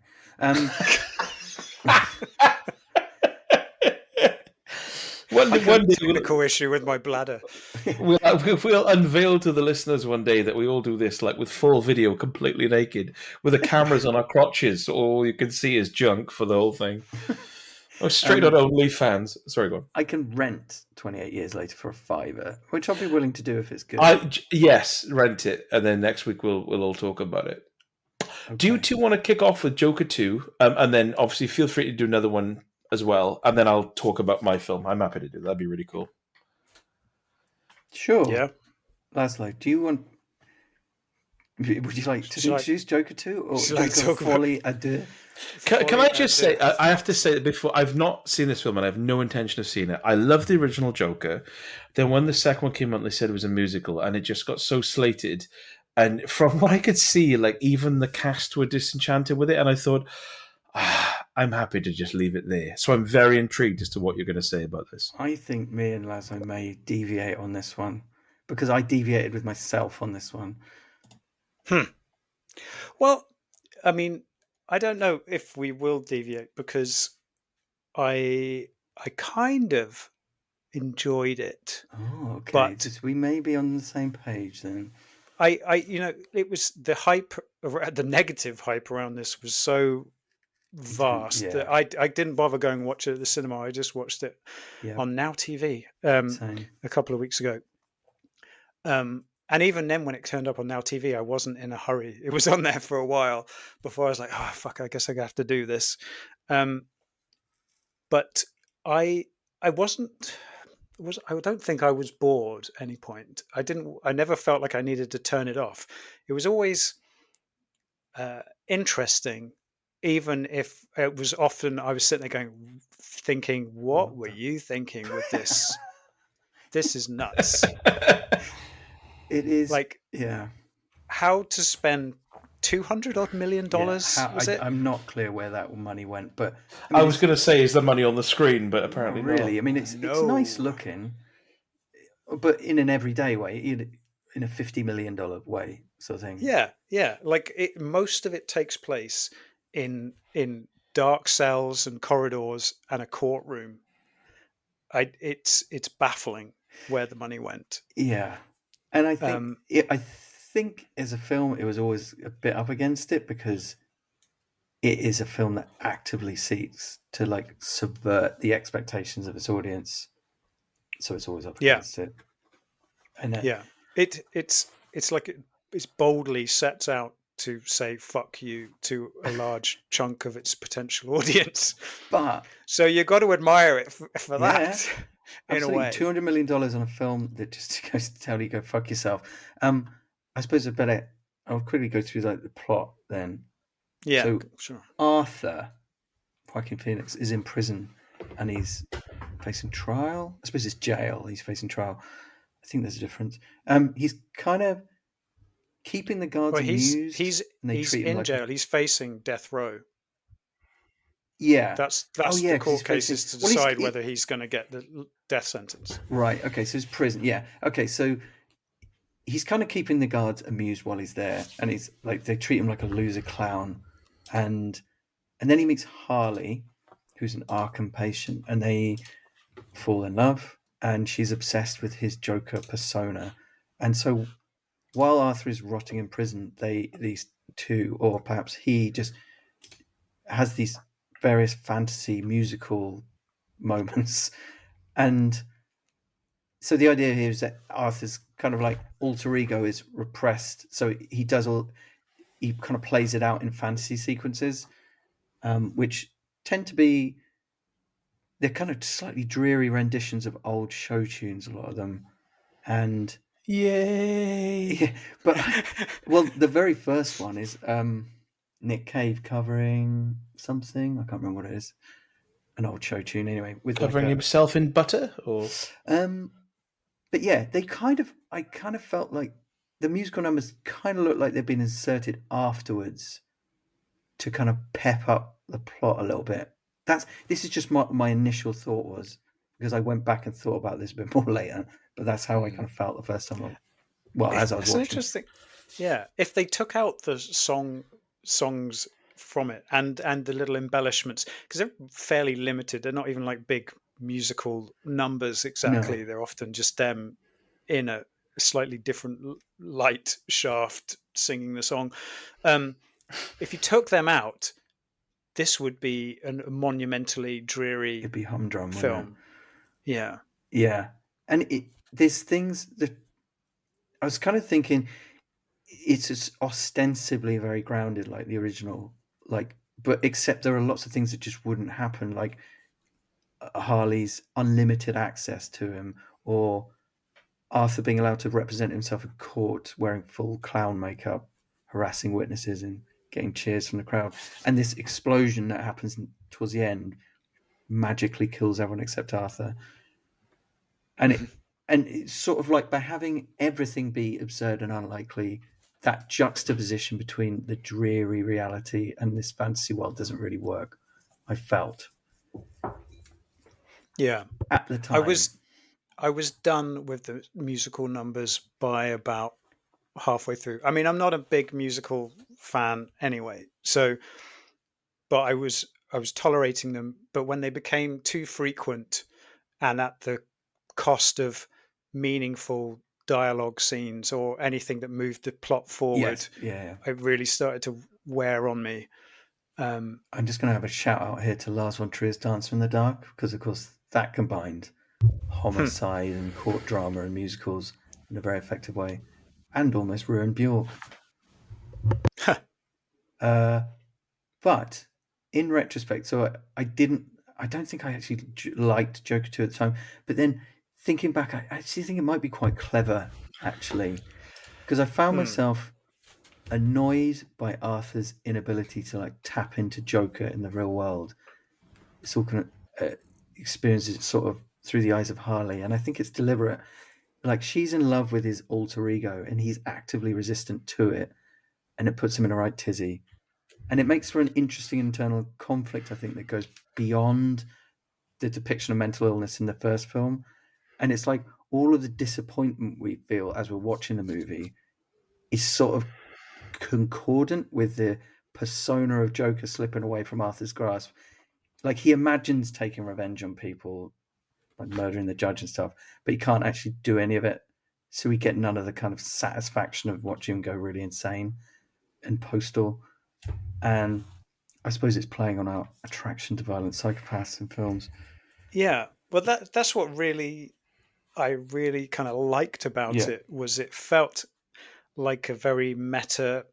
I felt like the director was quite directly communicating with the watchers. I wouldn't say audience, because that implies they're on board with it in some way, but the people watching the film, it's like I felt the director and the Joker tussling with each other as to that. So it's like he created a behemoth film, a film that performed far beyond what it really should have, and anyone expected. Over $1 billion. So now he's been forced to make a sequel that I have to assume, based on this, he didn't really want to make, or didn't really have a clear idea of what he was going to do with it. And so he's forced to perform, much like there's this vast weight of expectation on Arthur in this film to be the Joker and live up to expectations and be the perfect anarchist. Yeah. And so he's kind of created a film that is like him figuring out that problem himself. Like, how do you follow up something like this and make it personal and subvert expectations? And he's created this thing, and it's like, I think a lot of people who really liked the first film, he probably felt liked it for the wrong reasons. Yeah, it's like they were hero worshipping him in some way. Yeah, it's like somebody, I don't know, enjoying Starship Troopers for the action and not getting any of the subtext or something. With this, like with the first one, people were attracted to sort of the edgelord fantasy kind of thing of it. Yep. And he's like, well, fuck you, this wasn't for you, and it wasn't meant to be that. So he stuck a load of songs in it that are going to just piss them off so perfectly. I think thinking about those show tunes and the way that they're kind of like, they're not big show numbers, are they? They're kind of grim, and it's like, it's because it's Arthur's fantasy. It's like Arthur's mind that's taken us there, and his mental illness is so oppressive that even his like flights of fancy are just corrupted as well. And there's something quite sad about that. Also, Lady Gaga's really good in this. Character of Harley is just like really manipulative and vampiric, and I think it does take some skill to portray someone so like malevolent yet also sexy and charming. So is this a film then that is much more interesting than it is enjoyable?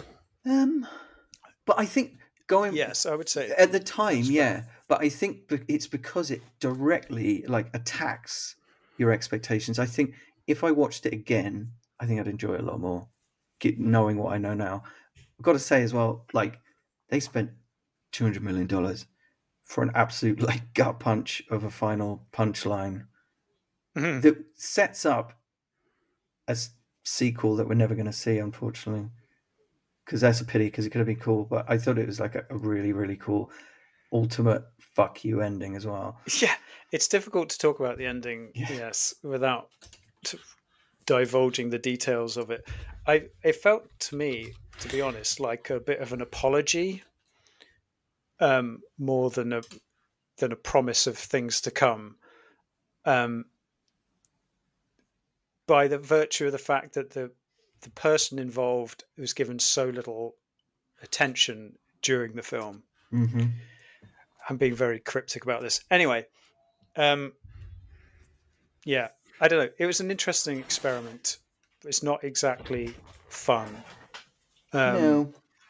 I'm not in a hurry to watch it again. And I guess it also reminded me slightly of Glass. You know, that where the M. Night Shyamalan one, where they mashed up his previous films in the sort of his own superhero universe, and then stuck them all in to a loony asylum and confined everything and made everything smaller. And you're like, this is what you want, is for them to open up the world further, but what it does is it goes inwards. So that it's not very satisfying. But I didn't really like Joker 1, and if anything, I would say that this was more unexpected than that. I feel like I knew every plot beat as it was coming in Joker 1, and in this one it was at least I didn't know where it was going. I think Joker 1's probably more satisfying and enjoyable, but I do think this is a smarter movie and far less predictable. And I think I'll end up liking it more. But you'll never watch it again. I think I will give it another go later on. Given You are what a glutton I know for now. punishment watching this again. I didn't mind it. I appreciated its subtextual stuff, but I would have no desire to watch this again. How long is it? Oh, It's fucking long. Yeah. It's long.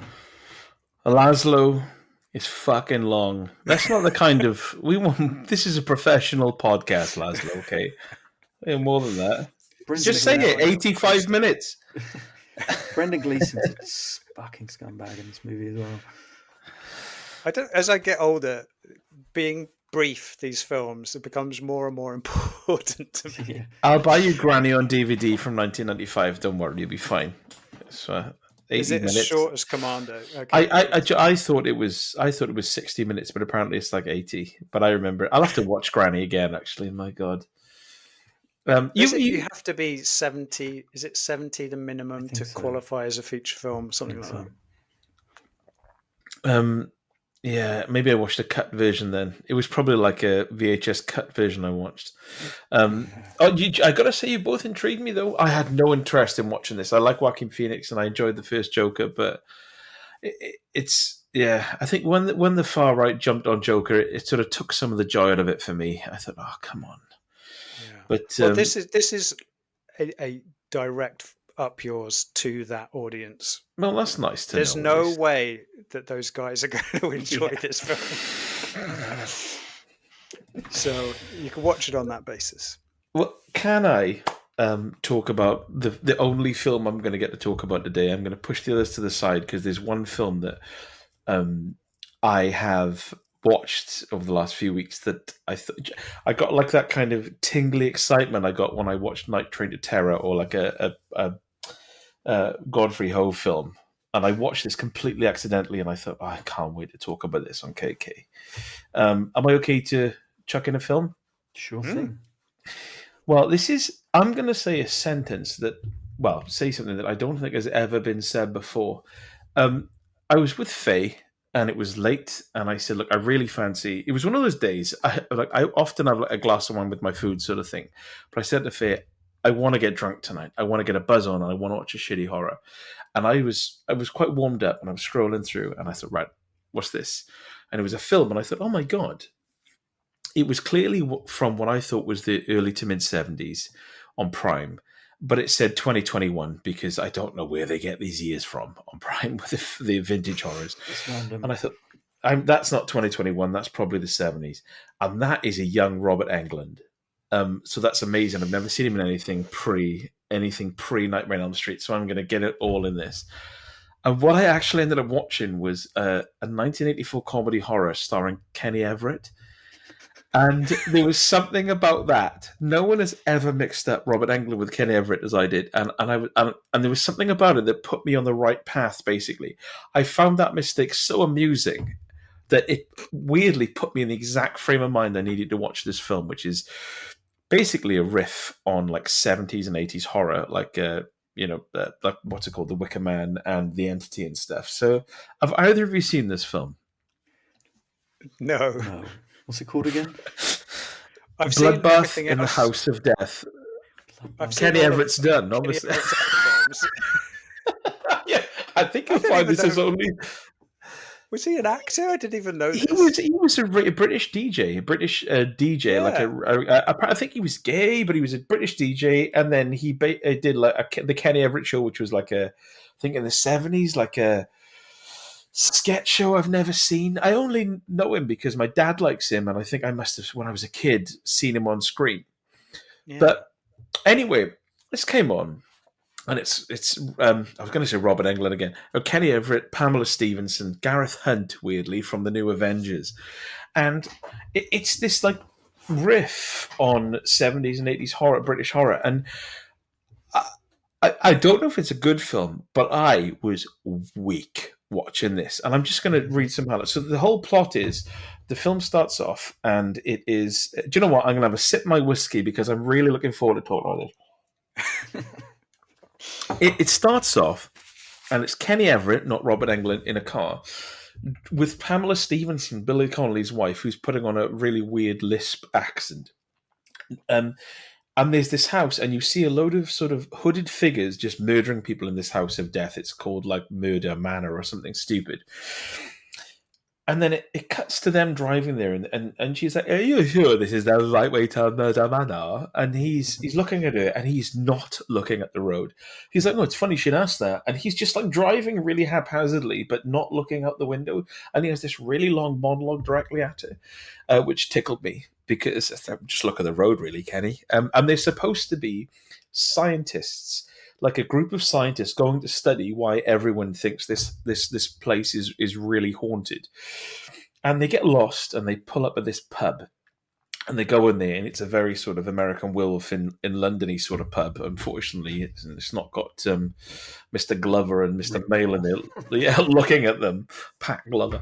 And they go in there and they're like, "Oh, we're looking for the House of Death."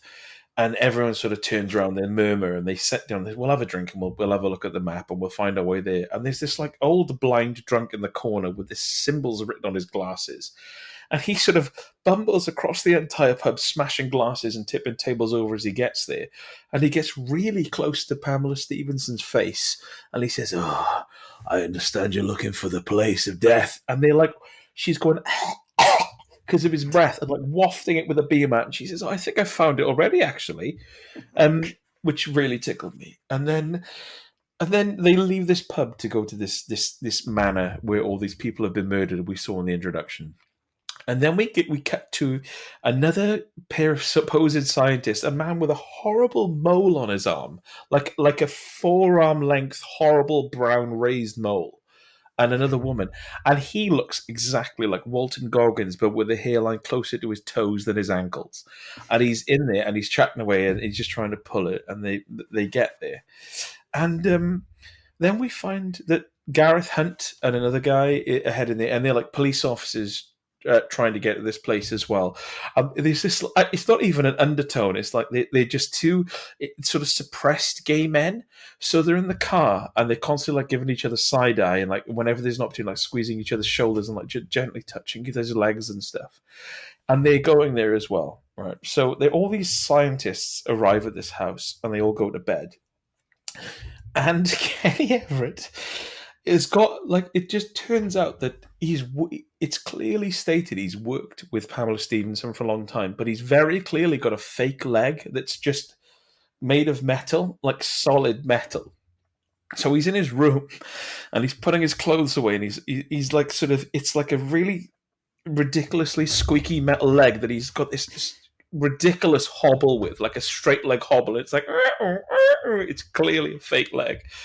And she knocks on his door and opens the door, and he's standing there holding like a shirt and a coat hanger with his boxers on and a dressing gown and this clearly fake metal leg. And she comes in and shuts the door, and as he's holding the shirt, says, points at his leg and says, oh, what's that? And he goes, "Oh, it's a shirt." And she's pointing at his leg. She says, "Oh, you probably don't like talking about it." And he says, "Well, not much to say, really. It's a shirt." And then, and as if he's going to say more. And then and she turns around and pulls out a cigarette, and he goes over to the wardrobe and he's putting his clothes away. And then, for no reason at all, he boots the wardrobe shut really hard, and it makes her jump. And she turns around, like trying to fumble the cigarette. And he pulls his hand out of his dressing gown pocket, and he's holding an already lit match to light his cigarette. And and that was the scene. I must have rewound that about 3 or 4 times. It's such great physical comedy. So it's got this like bizarre, like like almost like made up on the spot, like what would be funny. This is what we've got. What we can do that's funny, and it's some parts hit and some parts miss. Then we cut to. Do you mind me going into this level of detail? By the way, I just really enjoyed this film.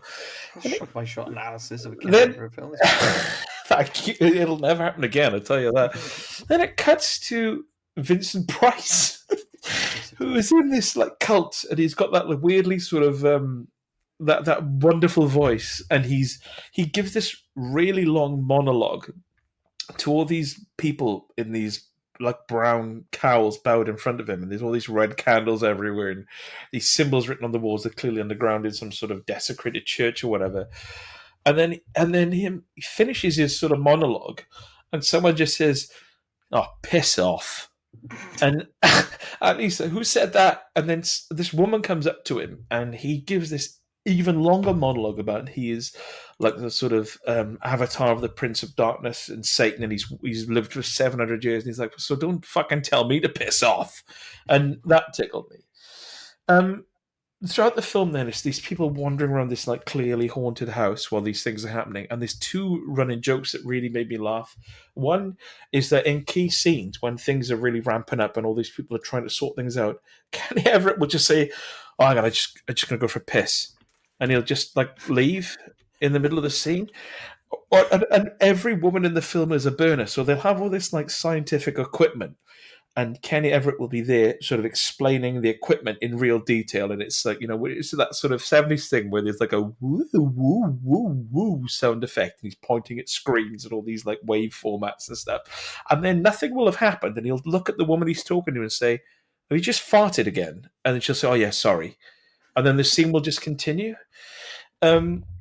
Unfortunately, there is a scene with Pamela Stevenson gets accosted in a room by like a ghost, and it's a really uncomfortable comedy rape scene, which is dated somewhat. And then it's just there's a scene where later on Vincent Price has got all of his followers in a forest, and they're all gathered round, and he's communing with Satan, but Satan is supposedly talking to him through the medium of like thunderclaps in the sky above this forest, and he's like, "What do you want us to do about these people, these scientists? We need to get them out of our church." And then it'll be like thunder, and he's like sort of wincing away from it as if he's being struck. And at the end of the scene, he turns to his like followers and says, "Well, Satan wants us to murder all the faggots." And it's like, okay. And it's like, okay, and that's just the last you see of Vincent Price. That's okay, that's that done. And then it cuts back to Gareth Hunt, and who's like, "Do you know what Gareth Hunt looks like?" I can't really think. He's like this really typical alpha male, like a 70s, like hung like a really broad face with curly hair, like a British guy who's in the Avengers. And this whole appropriate rhyming slang to what it looks like. No, his name is Gareth Hunt. His name is actually the actor. But like he might also look like a Gareth. Oh no, he doesn't look like a James Blunt. But him and his partner were like squeezing and gently touching. For no reason at all, it cuts to them and they sat in a room, and they've got like a gay cock mag on the table in front of them, and they're like turning over the pages of all these hunky men, but not breaking eye contact with each other. Like just like staring at each other over this magazine of men. They're turning the pages, but just staring at each other, like with sweat dripping down their brows. And then, for no reason at all, it turns into this sort of weird thing where Vincent Price brings up a load of doppelgangers out of the ground in this forest, doppelgangers of the actors, to go and kill these scientists off and replace them with these doppelgangers. But when Gareth Hunt and this other guy come out of the ground, they clearly just like in these rows, but just really passionately snogging. And they come out of the ground from hell, and then they're like, oh, and turn around, "Oh, sorry about that." And that was brilliant. And then, when Kenny Everett meets his doppelganger, for some reason his trousers fly off, just out of the window behind him on like a string with like a sound. Good. Wow. And then the end of the film just ends. It just ends, and it's a spaceship that flies off. And I just thought, good. I'm glad I watched that film. Good. Who made it? Like, is it? I think it's Barry Cryer's son. Barry I think it's the only Cryer film. was one of the writers. Yeah, he was. I think his son may have directed it because I was watching it, and and don't get me wrong, right? There are periods where there's silly '80s comedy going on, but there was enough in there, and it was such a bizarre film that there was enough to keep me entertained. Yeah, it's just it feels quite unique. Do you think it was like written and or directed by a gay man, and it's sort of like the humor being focused on that is part of it, like it was intended for that audience in a kind of a, I don't know, a subversive way, or is it just a bit dated and it does feel dated. inappropriate? It's dated and inappropriate in some aspects, like the whole thing where Vincent Price says we have to. Satan wants us to kill all the faggots. I'm like, oh, okay, that came out of left field, didn't it? You sent me that clip, and I thought it was like hilarious because it was like I took it. Maybe it was just in isolation, but I read it like he wants to just like, because he's a bigot. Like he doesn't. Satan is not really communicating with him properly, so he's just plucked the first thing out of his head that would get them in action. It's just a simple, like, pathetic. It's just let's just kill the faggots. It's just he's just the leader of this cult, supposedly for 700 years, and he's not meant to be a heroic character. So I guess. Oh no, not at all. And you can tell that they were just making up as they went along, because at the end, when like a spaceship turns up and then everyone just flies off into space, I thought, come on, that doesn't sum up anything, but it was, yeah, it's just. It wasn't unusual in that period. I suppose there was because like you got like Monty Python and the Holy Grail, where they literally the police just could turn up and start arresting people. Yeah, I think it just feel like that because it feels like, because some sequences feel like they're shot out of order, because there's a bit where Kenny Everett gets taken over by his doppelganger or killed and then replaced with his doppelganger, and then when the doppelgangers take them over, they're kind of really blank and talk in sort of a monotone voice. But then there are multiple scenes afterwards where it's just clearly Kenny Everett, so I don't know if it's just where they just filmed stuff that was funny and then tried to tie it all together. But it's quite a unique film, and it was a pleasure to come across, because Faye instantly lost interest when she realized it was a comedy horror from like the 80s. She said, "Oh, this isn't what I expected," and she just drifted off. Description, I can't think why.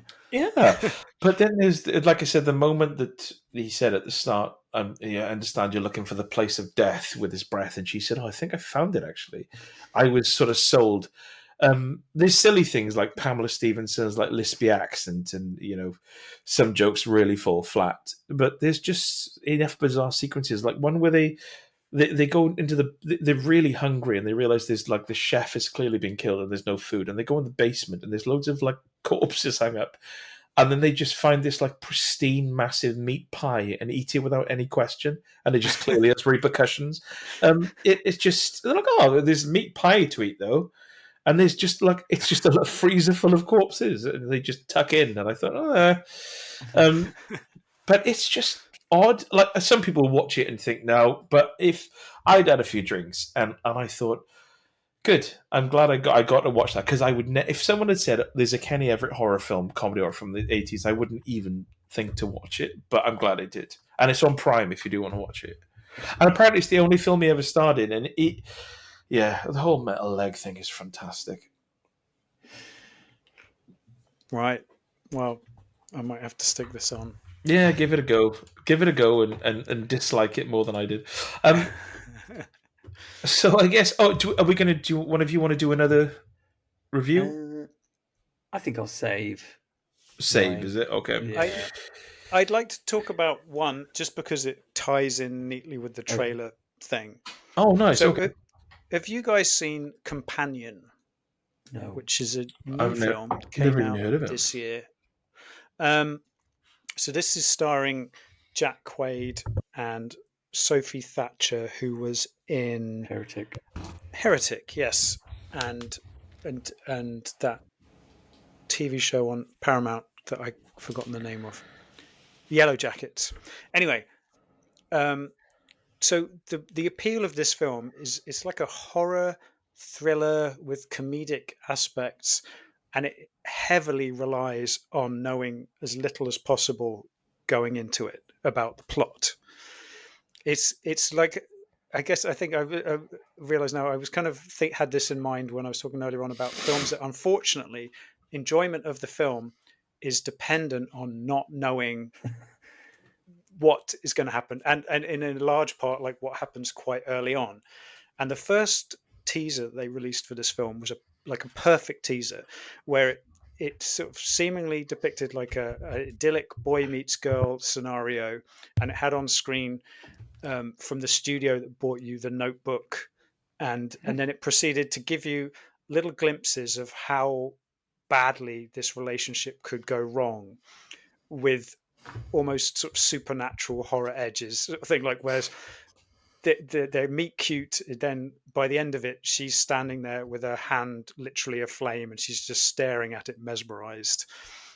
And you're like, okay, that looks like a trip. You've got me. I'm hooked. But then the subsequent trailers and promotional images, and even when I clicked on to rent it on Amazon Prime, the image that sits there and the blurb give away a key plot development. So you can't even select to watch this without that aspect being spoiled. Oh, That's a pretty new one. So you literally cannot even select to watch the film without on a streaming service.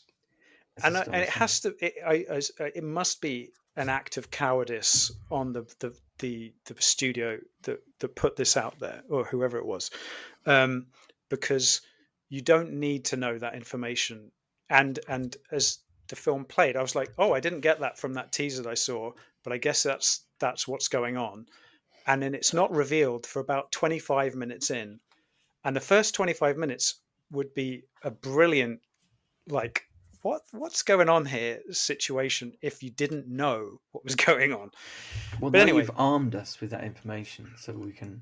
Yeah, so if you can get someone ask who someone else doesn't to- want to watch the film to set it up and press play, and then they can fuck off. And you Just can watch the film. tying in with that, I was Faye mentioned to me a couple of days ago. She said, "I cannot stand the fact that when you're on like Netflix or whatever, whenever you scroll over something, it auto plays the trailer or like a clip, and there's a way you can turn that off, and it is massively improved my relationship with those services, because I just want to like read about it and maybe go on my phone and see who's in it. I don't want to just see a trailer with a load of bollocks coming up, so you can turn those off."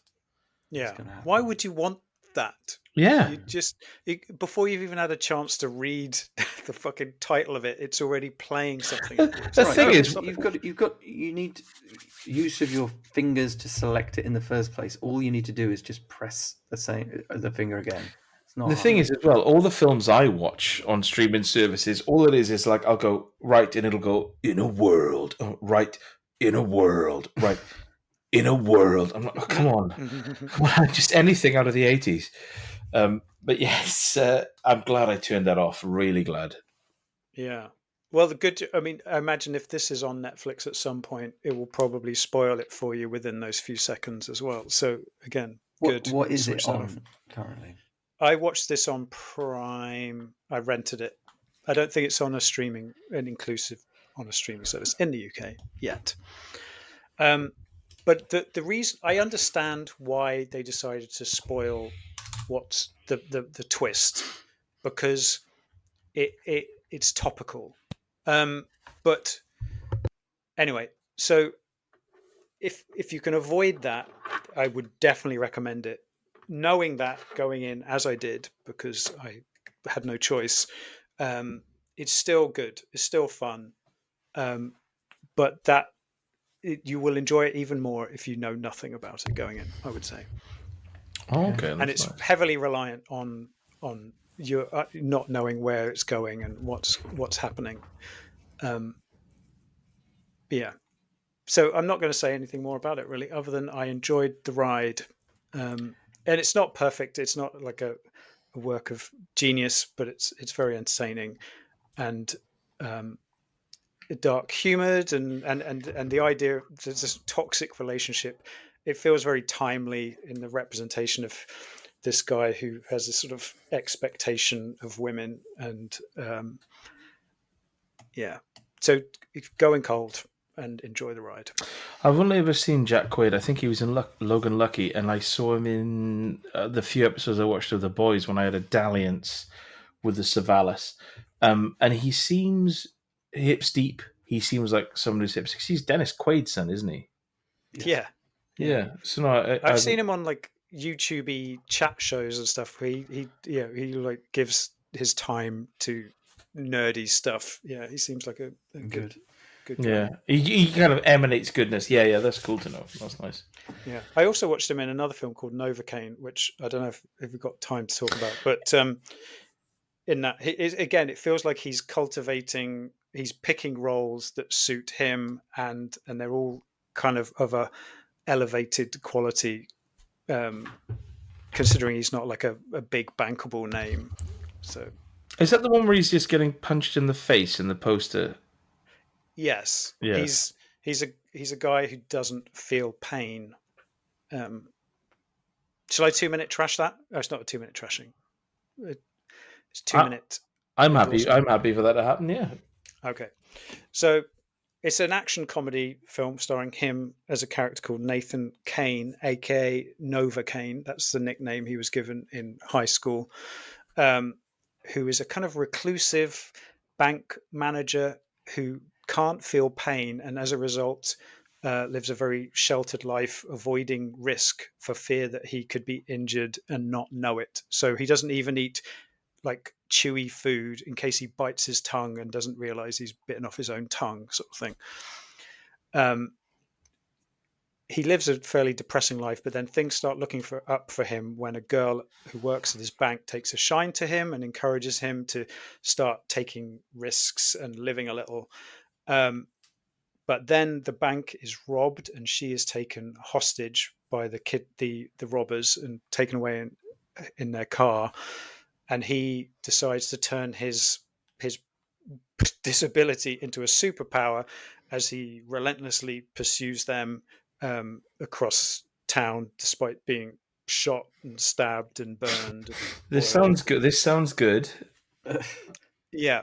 And it's very enjoyable. It touches that sweet spot of like a bit highish concept, that then, and the cast are all likable, and in the action scenes are all entertainingly sort of wince-inducing moments that are sort of disgusting and yet funny, because they're always underpinned by his comical reactions to like the disgusting things that are happening to him, but he can't feel any of it. Like there's a bit where he's being tortured by a bad guy, and they're like pulling his nails out, and he's basically playing for time, so he's just having to pretend that he's in unimaginable pain, and he's like, "Oh, please stop! I can't take anymore. Oh, not my fingernails. Oh." Anyway, so yeah, it's lightweight, silly, fun, and it takes enough time to set up shop at the beginning with his character and the girl in the bank that he works with to make you root for them, and then once it starts going, it doesn't stop. It's just action all the way through. Yeah, so good fun. Oh, nice. That was a good TMT. Yeah, that sounds like mystery. I think Faye would like that as well, actually. Yeah.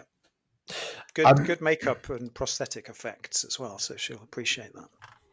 Oh, so not like Flight Risk, where it was a constant burning issue, and the highlight, well, the low light of the film for it. It was so funny. Every time it cut to another scene, I just hear, "Oh my god, who was in charge of continuity?" I just in this as well. Like there's a bit where his hand goes in a deep fat fryer for reasons, and everyone keeps pointing at him, going, "Oh Jesus, what's wrong with your hand?" And he's like, "Oh yeah," he's like he's just constantly forgotten that his hand looks fucking disgusting. Yeah, I definitely. Where's that? I've seen that Netflix, is it? Did I watch it on Paramount Plus? I might have watched it on Paramount Plus, but it's probably on something else too. It might be on Now TV or something. Which of the several aspect ratios was it in when you watched it on Paramount Plus? Thankfully, the correct one. 4:3. Nice. Well, that leads us on to the Arkansas, the AZ, which was Fred Ward to Timothy Oliphant, or vice versa. Do either of you two want to have a crack first? I put this together about 2 minutes before we started recording, so mine's not very good. Don't oversell it. It could have been refined somewhat. I think it's like 5 steps or something. That is shit. It is, isn't it? That's right. Support your co-host. That's what we like. That's what we like. So I might as well do mine first because I literally whipped this up in 2 minutes. But okay, Fred Ward is in Tremors with Kevin Bacon, who's in Flatliners with Julia Roberts, who's in Ocean's 12 with Bruce Willis, who's in 12 Monkeys with Brad Pitt, who's in Once Upon a Time in Hollywood, Timothy Oliphant. Okay, 5. When you run out of breath in your Arkansas, you know you're in trouble. Yeah, that's the test for the listeners. When you do your Arkansas, take a deep breath and read it back. And if you have to take another breath, then you're not going to win, basically. Yeah. Well, I've got a 3-stepper. Oh, okay. Where Fred Ward was in Tremors with Kevin Bacon, who was in Wild Things with Neve Campbell, who was in Scream 2 with Timothy Oliphant. Nice. Okay, this is a 3-stepper. So technically, I wrote Scream 3 because I thought he was in the third one, and then I checked, and it was the second one. So I don't know if I fully get away with this. The only thing that was in the third Scream was Courtney Cox's shit hair. We had one from Dr. Congo Fighting who said that Fred Ward was in Road Trip with Breckin Meyer. You don't often hear that name pop up, neither does his agent. Who was in Go with Timothy Oliphant. So that's a 2-stepper. Shit. And Dr. Congo Fighting said it took me so long to remember anything with Fred Ward, who I keep remembering as Fred West for some reason. That wasn't bloody Remo Williams. Dave Chard said Timothy Oliphant was in Dreamcatcher with Morgan Freeman. It was in Chain Reaction with Fred Ward. That's a nice one. That's a nice little Stephen King sort of. That's a good Chain Reaction. Chain Reaction. Was that the theme tune, or was it not? Chain Reaction with Keanu Reeves. Yeah, and Morgan Freeman. Yeah. No, I don't think that's one. Isn't the town flooding and they're trying to escape from like that? No, that's the one with Christian Slater in, isn't it? Hard Rain. Hard Rain. Yes. Oh, with Morgan Freeman, I think. Oh, with Morgan Freeman again. All right. The town is under threat from the plant blowing up or whatever, isn't it? It's to do with hydrogen explosions, isn't it? Like it's water. They're trying to fix some water thing, and then it turns out to be massively explosive. Oh, so there's water involved then, at least. Yeah, wasn't too far. Like a glass of water, I think. That's the idea. Is like if you put this thing in a glass of water, you can. It's like a nuclear explosion. So it's bad. It sounds scientifically sound, anyway. It also doesn't sound completely sort of controlled. If you put a drop of this in a glass of water, the universe explodes. You're like, oh, I might not do that. That seems like something I wouldn't do. Yeah.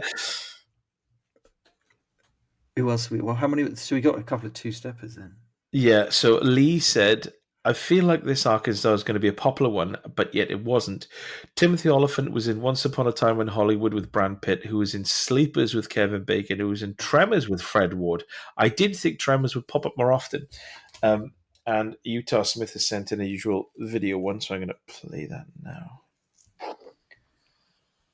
Timothy Oliphant is in Die Hard 4.0 with Bruce Willis, who is in Ocean's 12, I want to say, with Julia Roberts, who is in Leave the World Behind with Kevin Bacon, who is in the original Tremors with Fred Ward.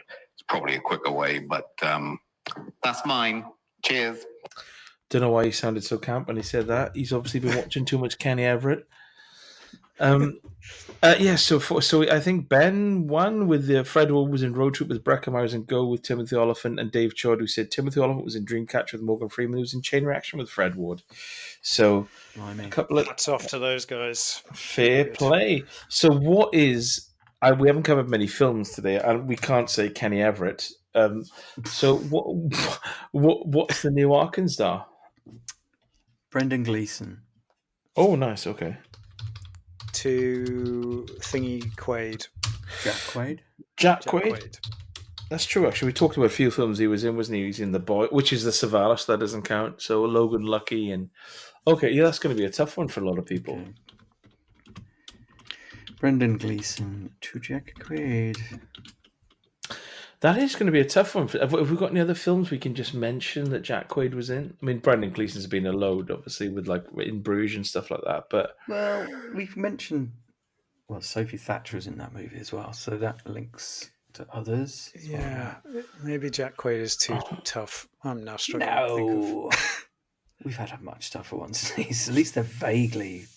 yeah, could have actually been in films together. yeah, I think the toughest one we had was Al Clivett as Jacques Villeneuve. That was a tough one. It's tricky. Yeah. What about Robert Redford, which will lead us into our Redford chat? Oh, next Brendan time. Gleeson to Robert Redford. Oh, I like that. Okay. Yeah, because we can. That'll be a reminder to talk about Robert Redford next time. Nice. Oh, Bubby Red. So yeah, I watched All the President's Men in preparation for this. I'll have to watch a few more. Well, it's good that we didn't cover because I watched Spy Game, which I haven't covered. So that's going to be a nice one to talk about. But no, that was a fun episode. Thank you, Lazlo, for taking the center stage for the trailers, taking your top off and your bottoms off, and showing me that you had a condom over your testicles, and I had to explain. Oh, it goes over the shaft. So yeah, a lovely chat about trailers, which was a bit of an eye opener for me because I thought they were a load of bollocks, to be honest, for the last 100 years. Most of them are. If it's any help. Yeah, okay, so before we end, then, worst trailer you've ever seen? There were so many, literally. Oh my god. I think that's quite tough because the problem is they all tend to be so competent these days. There are trailers that I remember loving in the past, and then I rewatch them, and they seem really dated and bad now and spoilerific. Like, I remember loving the Seven trailer that came out with the TikTok of the metronome. And then you watch it now, and it just looks a bit cheap and trashy. Yeah. Yeah, they went through a phase of doing that black and white flashes of like inverted. Like I think that's photograph in has that been trailer. taken or Yeah, something. yeah. Yeah, fuck off. Anyway, Can't think yeah, of a let's worse go one. with let's go with Seven. All right, we'll just go with Seven. Worst trailer ever, Seven. Great movie. Okay. And we'll end the podcast as we always do. Lazlo, I know this is a bit new to you. We talk about our most embarrassing sexual misadventures, and I'd like you to go first.